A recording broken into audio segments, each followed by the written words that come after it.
This holiday season, we're helping you catch up on all your favorite FreightWaves TV shows. You can now watch the latest freight news, market insights, and in-depth discussions on your preferred streaming platform. As our gift to you, if you purchase a FreightWaves Live Atlanta ticket from now through December 18th, you'll receive a free Apple TV 4K. Download the FreightWaves TV app today and you'll see freight has never looked this good.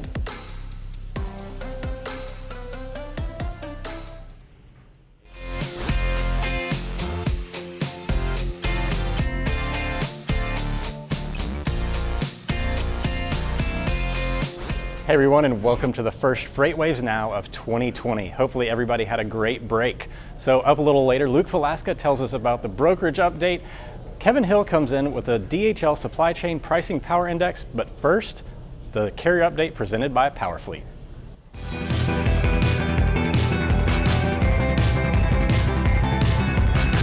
Everyone, and welcome to the first carrier update of 2020. Hopefully everybody is nice and refreshed, ready for 2020 activity. So behind me, I've got our weighted rejection index on the map. So those of you familiar with this should know that this is a combination of tender rejection increases over the last week, along with market share value.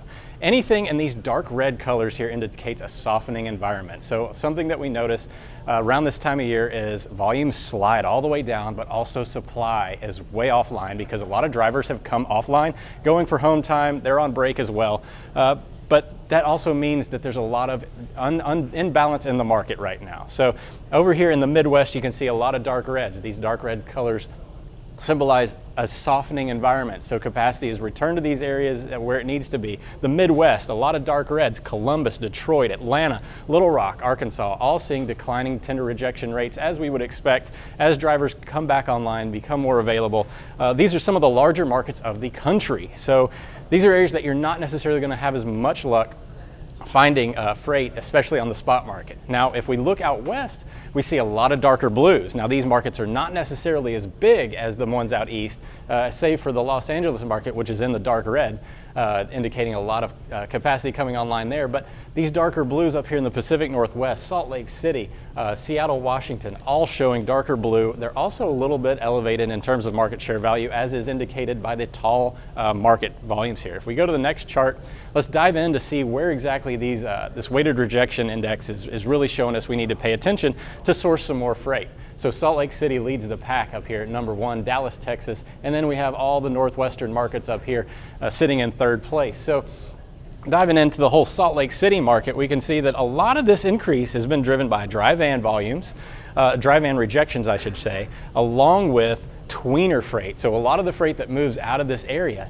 has a longer length of haul. That tweener market there is that 450 mile to 800 mile load volume. So anybody looking to get moving out of the break in Salt Lake City and wanting to drive some miles, pay attention to tweener freight, especially on the load boards. If we go to the next chart, we're going to see the Dallas, Texas market. This was our number 2 market that showed up on our weighted rejection index. Now, rejection rates aren't necessarily as high in Dallas, Texas. Obviously, a lot more volume in this market and general capacity in general. So the rejection rates that are moving this market, mid-haul rejection rates coming out of Dallas right now. So 18% as well as short haul. So anything moving from about 100 to 250 miles needs to have a lot more attention paid. These are going to be loads going to Houston, San Antonio, etc., Little Rock, Oklahoma City as well. If we go to the next one, we're going to go ahead.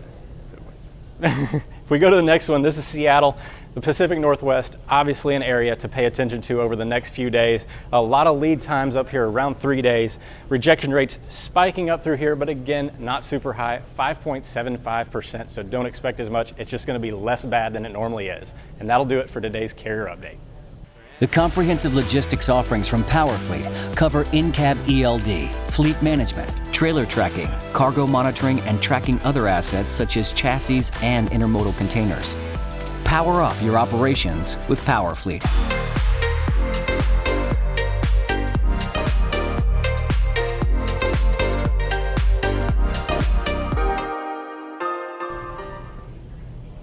Hi everyone, I'm Luke and I'm bringing you your broker update for today, and welcome to 2020. We're finally here, ready for a new year, so let's make sure we start off the year strong. All right, we're going to be taking a look at this chart behind me here. So what you have is the outbound tender rejection percentage in the United States. That's in blue. The blue is this year. So we saw this big rise up here to and through Christmas, and then we've dropped off a little bit. We hit our peak here right around 13.5%, 14% right there, and then we've dropped down to about 11. All right, so there is some softening, which we expect after the holiday season. Now what's really interesting is this purple line here.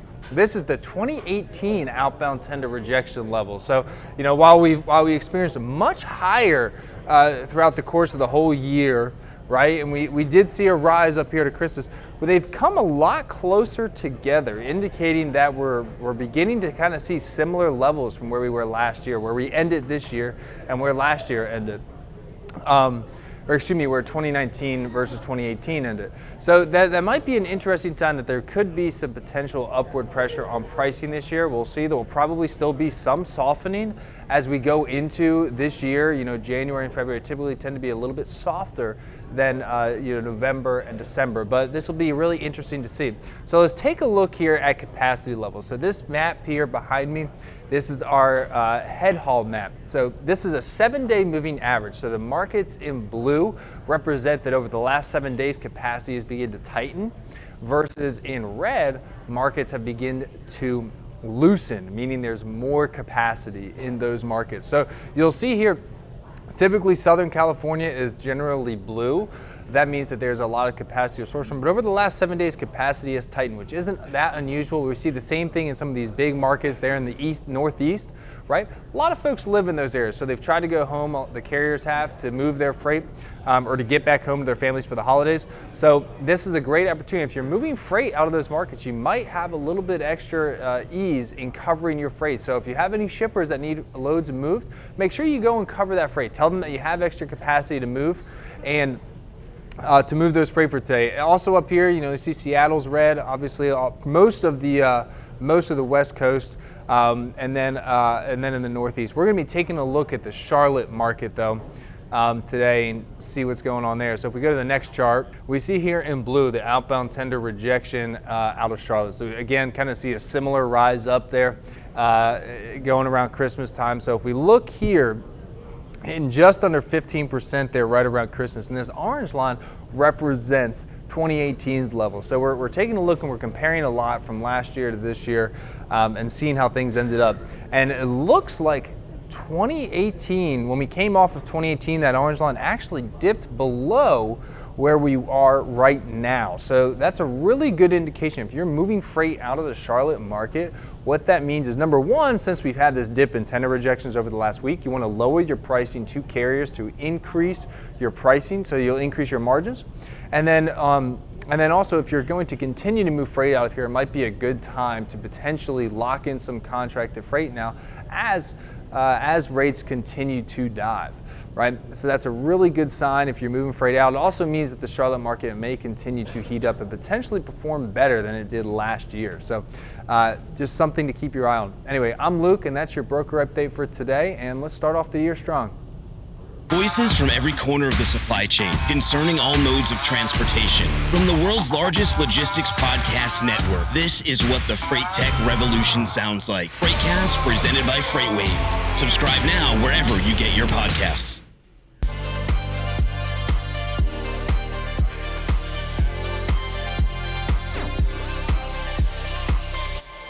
Hey everyone, and welcome to the DHL Supply Chain Pricing Power Index segment. I'm here with Kevin Hill that's going to give us an update on who has the pricing power in the market right now. Kevin? Yeah, definitely. So the DHL Supply Chain Pricing Power Index, for everyone who hasn't seen it, as we trend this way down towards zero, shippers have the power, and as we go up in numbers to 100, carriers have the power. Right now we're at 45. We're at 45 last week. We're going to keep it just the same. After staying stable after through the holidays. Through the holidays, right? We had 5 straight weeks of raising this from 15, where shippers had a lot of power into peak season, and we're going to finish it off at 45. We're going to leave it right there as we move into Q1 2020. So we still haven't pushed over into the carrier. We haven't, and probably won't in the first quarter, at least for the next couple months. We'll probably be trending this down as volumes soften and rates reflect that. Well, January is traditionally the softest time of year for freight in general. So it is. So we'll probably see that come back down a little bit. We just did a survey of small and medium-sized carriers that would be publishing next week, and we'll have this up next week. But it's a three-way tie for where load volumes go in Q1 2020 compared to 2019. 33%. Up, down, sideways, no one really knows. So a lot more uncertainty. A lot more uncertainty in the market there. So, and then we have a lot of economic numbers that are coming out later this afternoon, tomorrow, into next week. The ISM Manufacturing Index, which will be a big barometer. Very soft. Been very soft. So we'll see how that goes. I think the holiday season spending was really good on the consumer side. So we have some more consumer numbers coming up in the next few days as well. So next week we'll have a bit more information. We'll know where we're standing outside of peak time, and we'll see where we go from there. Oh, good deal. All right. Well, we'll look forward to all those updates. So stay tuned for the next week's version, where we're going to have a lot more macroeconomic data in the DHL Supply Chain Pricing Power Index. FreightWaves continues to follow the incredibly sad story of Indianapolis-based carrier Slowdown Group abruptly shutting its doors, leaving 4,000 people without jobs weeks before Christmas. We here at FreightWaves want to help. FreightWaves has established a free job board for companies to post their openings and for people looking for employment in the freight industry to share their resumes. There's no cost for anyone to participate. Hundreds of jobs have already been added to the site since it went live on Monday. If you're looking for employment or have a job to post, head to freightwaves.careers. All right, that'll wrap it up for the first edition of FreightWaves Now 2020.